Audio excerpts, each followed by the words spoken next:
쉬운 문제는 아니겠죠. 근데 어쨌든 절박한 문제니까 한번 고민들 해보시고, 여러분들 주변에서 느끼는, 손자, 자녀, 주변 느끼는 것들 한번 이렇게 좀 고민을 해보면 조그만한 소 논문이라든지 소 연구 또는 대책들이 나오지 않을까 싶습니다. 4차 산업 어려운 내용들이지만 물밀듯이 내려오고 있습니다. 그런데 이런 기술에 적합한 인력이 많이 부족하거든요. 그래서 뉴 디지털 디바이드라고 하는데, 자본으로 회복할 수 없는 기술 격차 세상이 돌아오고 있다. 점점점 벌어지고 있는 거죠. 그래서 그런 변화와 대책에 우리가 이제 점점점 빈부격차, 일자리 변화가 필요할 텐데, 거기에 필요한 내용들이 일자리 정책이 대폭 전환이 필요하겠다. 그리고 여기에 따르는 사회 안전망 또는 교육 정책. 학교 교육 가보면, 제가 지금 최근에 초등학교, 중학교, 대학 교육을 해봤는데, 초등학교, 중학교, 고등학교를 지금 교육을 좀 하고 있습니다. 특강을 하고 있는데, 굉장히 현실에 동떨어진, 물론 많이 변화는 됐는데 동떨어진 교육이 많이 되고 있어요. 예를 들어서 수학 물리학 교육을 하면, 수학 물리 이런 교육을 하면, 과학 교육을 하면 수학을 왜 배우는지, 방정식, 미분적분, 집합, 이걸 왜 배우는지를 좀 아이들한테 필요성을 말하고 교육을 하면 좋을 텐데, 그냥 공식 외워서 달달 외우는, 예를 들어서 모든 n의 값의 영승은 1이잖아요. 그걸 분석을 해서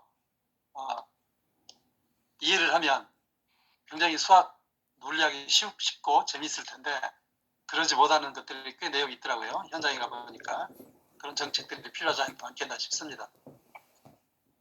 빈부격차, 우리 인류 역사의 숙명적인 과제죠. 그래서 그냥 이미지로 세단 차는 사람, 인력 꺾는 사람, 그런 숙명적인 과제인데, 성장할수록, 자본주의일수록 풀기 어려운 문제긴 한데, 그 격차를 줄이는 게 중요하겠죠. 계란처럼, 달걀처럼 중간층이 많아지는 그런 세상이 돼야 될 텐데, 좀 어쨌든 우리나라가 지금 벌어지고 있어서 좀 문제가 있는 것 같습니다. 많이 고민해야 되지 않겠나. A나라, B나라에 대한 두 나라 이야기인데, 70%가 약 $5 정도 수준이고, 좀 괜찮은 나라는 예를 들어서 15,000불, 303만 불, 특히 15,000불 정도가 잘 사는 이 10,000불 이상이 대거 포진해 있는 나라, 이런 나라가 좋은 나라인데, 어쨌든 빈익빈 부익부 이런 것들이 심하고 있다. 이런 국가 간 빈부격차도 마찬가지고, 개인 간 또는 가족 간, 지역 간, 이런 것들을 볼 수 있겠습니다. 4차 산업으로 인해서 이게 심화된다는 뜻이죠.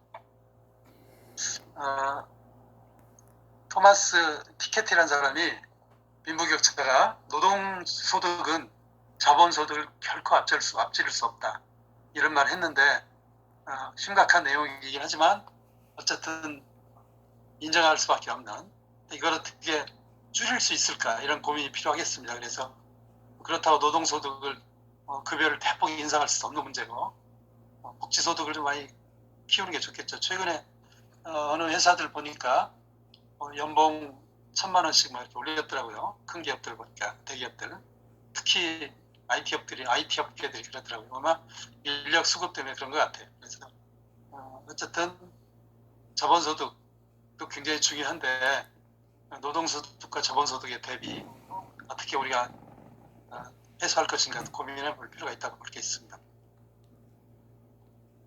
성장은 불평등을 수반한다, 그런 내용이 있습니다. 그래서 경제발전 일반적인 모델이 왼쪽에 있는, 이렇게 서서히 발전하면 좋은데, 현실에 없는 발전이 있어요.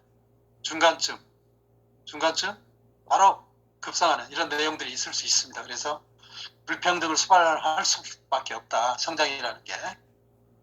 그래서 성장 아주 꼭 필요한데, 분배도 필요하겠죠. 그래서 이제 사회주의란 말이, 사회주의 어떤 사회적 기업 이런 것도 나오는 것 같은데, 그게 현실에 맞는 그런 사회적 기업이 필요하다고 볼 수 있겠습니다. 아마 특히 서울시 같은데 전국에 보면 사회적 기업 많은 단체들이 있는데, 돈 안 주면 바로 문 닫습니다.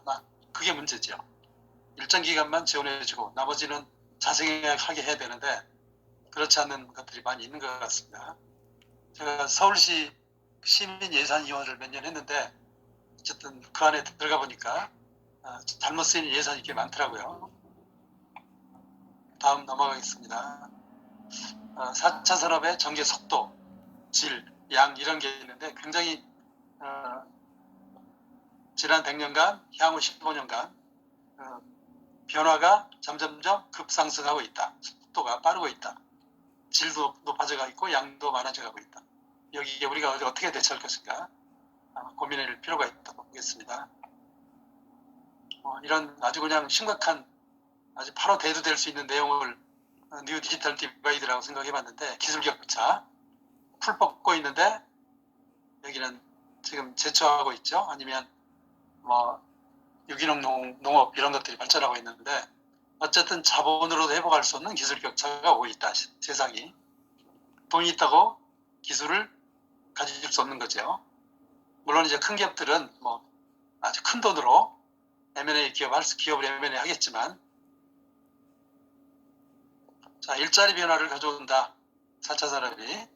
그래서 기술 발전으로 일자리 감소. 물론 되고 있는데 단기적으로는 감소하나 중장기적으로는 증가될 수 있다. 그래서 문제는 현 세대가 이 혼란기를 견뎌야 된다는 거죠. 우리 세대가.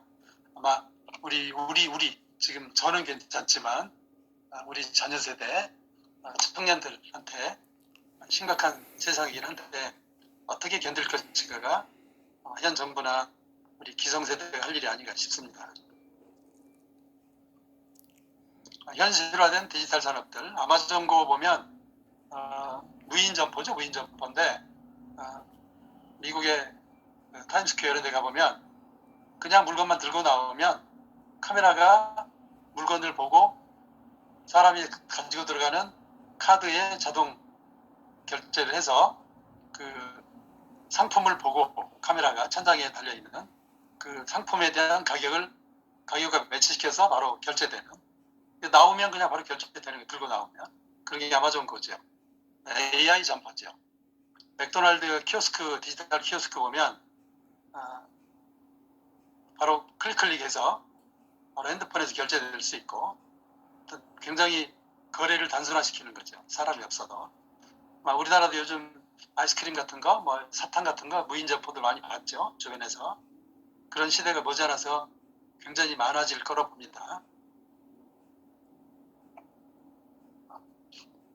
도쿄의 헨나호텔 보면 우리나라도 일부 지금 되고 있는데 뭐 어느 음식점 가보면 조그마한 로봇가 이렇게 음식 배달하는 거 봤죠. 헨나호텔 보면 일하는 로봇이 한 140여 개가 있고 직원은 7명뿐이에요. 관리만 하는 거죠. 그래서 이런 관리를 잘할 수 있는 로봇을 제어할 수 있는 이런 직업들 많이 필요하겠죠.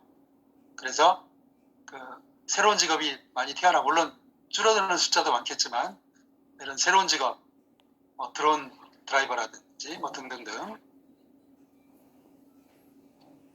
일자리 변화의 속도, 양상도 많이 변하고 있는데 기술 발전이 사회에 수용돼야 할 시간이 필요한데 숙성의 시간이 필요하다. 뿌리를 내리는 시간이 필요하다. 그 기간이 중요한 거죠. 기간에 대응하는 기간, 어떻게 대처할 것인가. 변화의 속도, 변화가 빨리 변하고 있다는 거죠.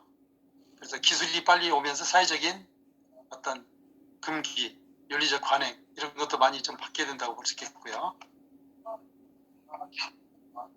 변화의 속도, 그리고 우리가 넘어야 할 산. 그래서 특히 우리나라 노조 문제가 있습니다만은 관계 집단 간에 어떤 집단들이 가만히 있지 않지요. 그래서 그런 어떤 투쟁적 저항을 넘어야 할 큰 산이 있다. 노조, 특히 우리나라 노조 좀 심각하잖아요. 노조 때문에 할 일 기업들이 못하고 이런 것들 등등등. 엘빈 토플러는 몇 년 전에 발표한 자료이긴 한데 발전 속도에 충돌이 있는데 기업은 100마일로 달리고 있는데 우리 가정과 가족은 60마일, 정부는 25마일, 학교는 10마일, 법은 1마일이랍니다. 그러니까 굉장히 법이 못 따라가는 거죠. 그래서 법이 없으니까 특히 요즘 우리 암호화폐, 여러분들 암호화폐 특히 비트코인 알겠지만 법이 없으니까 청년들은 그걸로 일부 생계 수단도 되고 돈도 버는 수단이 되는데 주식과 똑같은 건데 법이 없어요. 법이 없으니까 이거 막아야 되나 막으려다가 지금 굉장히 청년들에게 맡겨가지고 정부가 어떻게 해야 될지 빨리 법을 만들어서 양성화시키는 그런 게 필요하다고 그렇겠습니다. AI 보편화도 필요하겠죠. 그래서 AI가 의사결정 나중에 뒤에 가서 셋째 주제 중에서 AI가 있는데 그런 의사결정에 많은 판단할 수 있도록 그 인간의 가치가 커질 수 있다고 볼 수 있는데 우리 인간의 가치는 AI를 그 보조도구로 해서 우리가 이용하면 되는 거죠. 그래서 예측력을 향상시킬 수 있다. 특히 왓슨에서 만든 그 암진단 프로그램 보면 우리나라에도 한번 10개 이상 대학 큰 병원들이 도입을 했는데 그 진단 그 비율이 95% 99% 되더라고요. 그래서 그런 판단력을 키울 수 있다. 협업해야 된다. 이제는 AI와 협업해야 된다. 그래서 과대구적으로 협업해야 된다. 그래서 지금 진단하는 거죠. 그래서 많은 분야에 여러분들 뭐 헤이 구글 뭐 하면 오늘 날씨는 어때? 그러면 그냥 바로 답해주잖아요. 한 2, 3초 사이에 답해줘요. 이런 것들 많은 내용들이 와 있습니다. 그래서 우리나라 네이버에서 만들었나요? 타고 그래서 그 파다코라고 있는데 그냥 카메라로 찍으면 영어든 일본어든 웬만한 언어는 중국어든 카메라를 찍으면 우리말로 번역 언어 간에 바로 번역이 바로 해줘요. 책 자체를 찍으면 그런 것들 주변에 굉장히 널려 있습니다. 그래서 이런 거에 익숙해진 사람과 익숙해진 기업 기술을 가진 기업과 그러지 못한 기업 나중에 뒤에 가서 하겠습니다. 네 번째 주제에서 예측 가능한 영역 아마 여러분들 매슬로우의 그 욕구 5단계를 좀 알고 있을 거예요. 그래서 아주 맨 아래는 생존 단계 그래서 예측 가능한 영역 중에서 그 다음에 안전한 그리고 세 번째는 뭐 명예 네 번째는 자아현실 실현 다섯 번째는 이렇게 올라가고 있는데 이런 예측 가능한 영역들에 대해서 4차 산업들이 많이 지금 다 적용되고 있습니다. 실제는. 그래서 이런 데 우리가 알고 대처하면 굉장히 크게 기여할 수 있지 않을까 이렇게 생각을 해봅니다. 뭐 관광, 엔터, 취미, 뭐 문화예술, 뭐 여가 이런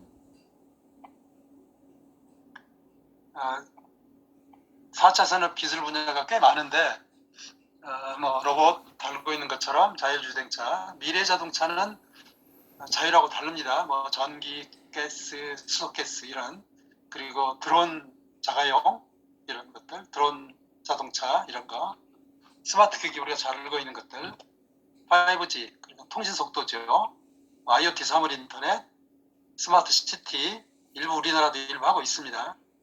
바이오 산업, ULS, AI를 포함한 소프트웨어 산업, 신소재, 2차 전지, 2차 전기가 배터리 산업을 말하는 겁니다. 자동차 배터리 등등등. 3D 프린팅, 3D 프린팅으로 소규모 주택을 짓잖아요. 좀 완전 집을 짓습니다. 원자력 발전. 근데 원자력 발전은 현 정부가 4차 산업에 포함되기도 하고, 그리고 특히 전기 자동차가 만들어지면 엄청난 전력이 필요한데 원자력 없이는 저는 꽤 불가능하다고 보겠습니다. 아마 우리나라 자동차가 전기 자동차로 한 70% 80% 바뀌면 그 전력 쓰고 어떻게 할 건지 고민되죠. 원자력 없이는 불가능한 거죠. 뭐 이것 꼭지 하나하나들이 다 한 과목이고 큰 산업인데 이런 산업들이 4차 산업에 포함한다고 볼 수 있겠습니다. 자, 4차 산업을 마치고 시간이 좀